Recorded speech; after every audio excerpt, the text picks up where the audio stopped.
Bonjour à tous, aujourd'hui nous allons voir les bases de la génétique humaine et tout ce qui concerne la transmission des maladies héréditaires mendéliennes ou monogéniques ainsi que des maladies héréditaires non mendéliennes.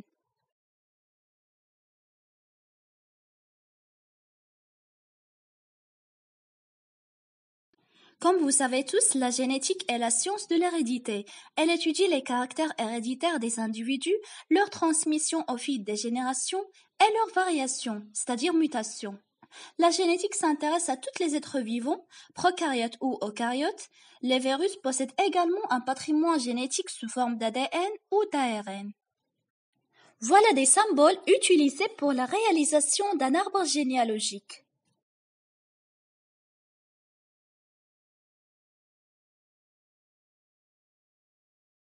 Parmi les maladies héréditaires non mendéliennes, on distingue maladies mitochondriales, d'où les gènes localisés dans la mitochondrie sont peu nombreux, mais les mutations de ces gènes sont plus fréquentes. Alors lors de la fécondation, seul le noyau du spermatozoïde entre dans l'ovule. Et le contenu du cytoplasme de la cellule œuf est donc le contenu cytoplasmique de l'ovule.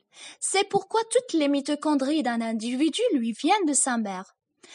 Pour savoir s'il s'agit d'une maladie mitochondriale ou non, elle est caractérisée par les caractéristiques suivantes. Les maladies d'origine mitochondriale touchent les hommes et les femmes de façon comparable. Une personne malade a sa mère malade. Les femmes malades transmettent la maladie à tous leurs enfants, quel que soit leur sexe. Les hommes malades ne transmettent la maladie à aucun de leurs enfants.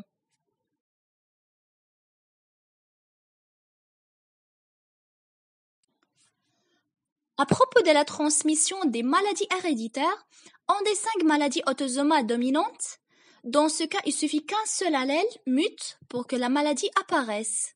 Parmi les caractéristiques de la maladie dominante, une personne atteinte doit avoir au moins un parent atteint. La transmission de la maladie se fait par chacun des deux sexes. Ensuite, une personne atteinte a une probabilité de 50% de transmettre la maladie à ses descendantes. Voilà, je vais vous poser cet exercice pour avoir mieux comprendre. Cet exercice concerne la transmission au sein d'une famille d'une affection invalidante de la hanche. On va poser les questions suivantes. De quel type d'hérédité s'agit-il? Et quel est le risque pour les enfants de A d'être atteints de la même maladie que A? Alors c'est à vous de répondre.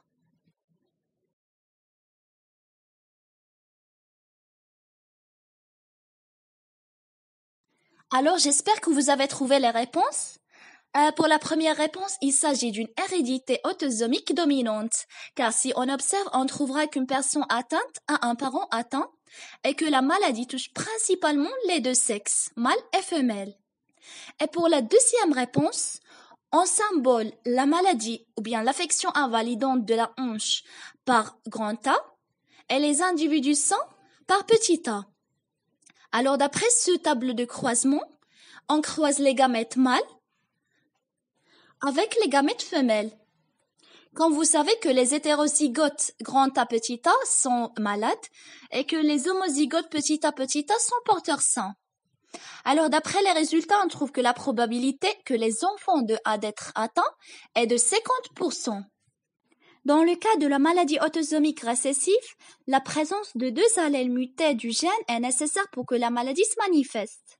Parmi les caractéristiques de la maladie autosomique récessive, les individus homozygotes naissent de parents non atteints.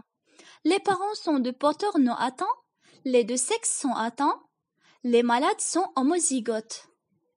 Voilà quelques exemples de maladies autosomiques récessives. On distingue l'albinisme, c'est une anomalie génétique et héréditaire qui affecte la pigmentation et qui se caractérise par un déficit de production de mélanine. Ensuite, phénylcétonurie, c'est une maladie génétique héréditaire aussi qui empêche les enfants qui en sont atteints d'assimiler ou bien de métaboliser une substance naturellement présente dans l'alimentation appelée phénylalanine. Dernièrement, la mucoviscidose, c'est une maladie rare et génétique qui touche principalement les voies respiratoires et le système digestif. Voilà un autre exercice qui concerne la maladie de l'albinisme. Chez l'homme, plusieurs gènes localisés sur des autosomes contrôlent la pigmentation de la peau. On étudie la transmission de l'un de ces gènes qui a deux allèles. L'allèle A qui est dominante, il détermine une peau normalement colorée caractérisée par la fabrication de la mélanine. L'allèle petit a récessif et détermine l'albinos, caractérisé par l'arrêt de la fabrication de ce pigment. Alors la question est de indiquer les phrases correctes et corriger celles qui ne le sont pas. Alors c'est à vous de jouer.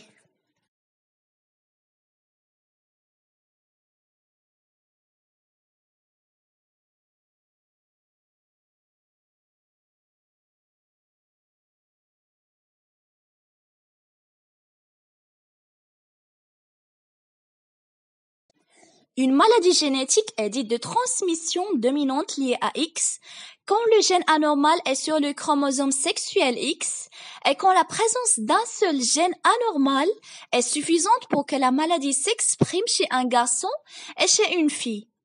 Le gène anormal est transmis soit par le père, soit par la mère. Si le gène est transmis par le père, celui-ci est obligatoirement malade. Et si le gène est transmis par la mère, celle-ci est obligatoirement malade car le gène anormal est dominante. En plus, il n'y a jamais de la transmission du père au fils. Et à propos des maladies récessives liées à X, dans ce cas, il faut que les deux gènes soient mutés pour que la maladie se transmette. Ce type de transmission affecte exclusivement les hommes. Les femmes peuvent porter un gène muté sur le chromosome X, mais comme elles n'ont pas un chromosome Y, elles sont soit porteuses sans, soit non affectées par la maladie. Parmi les caractéristiques de la maladie récessive liée à X, les hommes sont plus souvent atteints. Les hommes malades naissent de mères porteuses. Il n'y a jamais de la transmission du père au fils. Les femmes porteuses peuvent présenter la maladie à cause de l'inactivation du chromosome X. Alors on va finir notre cours de la génétique humaine avec cet exercice. La drépanocytose ou anémie falciforme. C'est une maladie héréditaire qui affecte la biosynthèse de l'hémoglobine et qui se traduit par la présence d'hématies en forme de fossiles renferme une hémoglobine S anormale, différente de l'hémoglobine anormale. Alors les questions suivantes. L'allèle responsable de la drépanocytose est-il dominante ou récessive? L'allèle responsable de la drépanocytose est-il lié au sexe? Et donner les génotypes des sujets pour lesquels il n'existe aucune ambiguïté.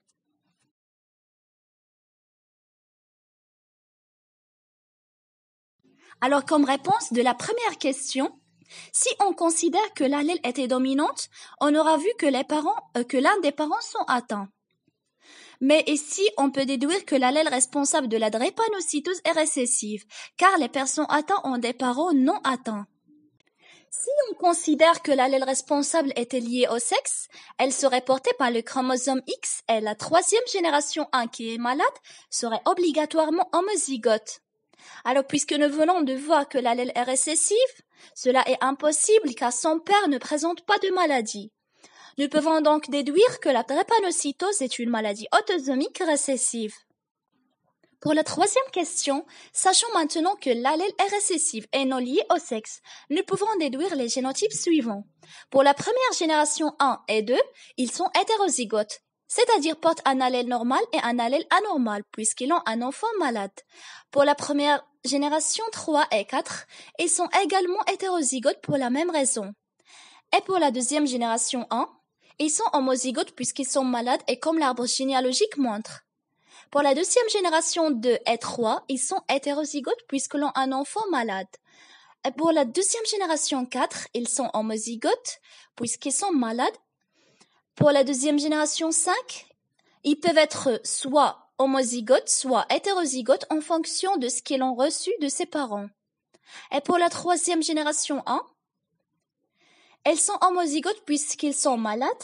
Et pour la troisième génération 2 et 3 et 4, peuvent aussi présenter un allèle homozygote ou hétérozygote pour les mêmes raisons que la deuxième génération 5. Alors mes amis, si vous avez des doutes ou bien des questions, vous pouvez le poser dans les commentaires. Et si vous avez aimé mes vidéos, vous pouvez abonner à ma chaîne YouTube.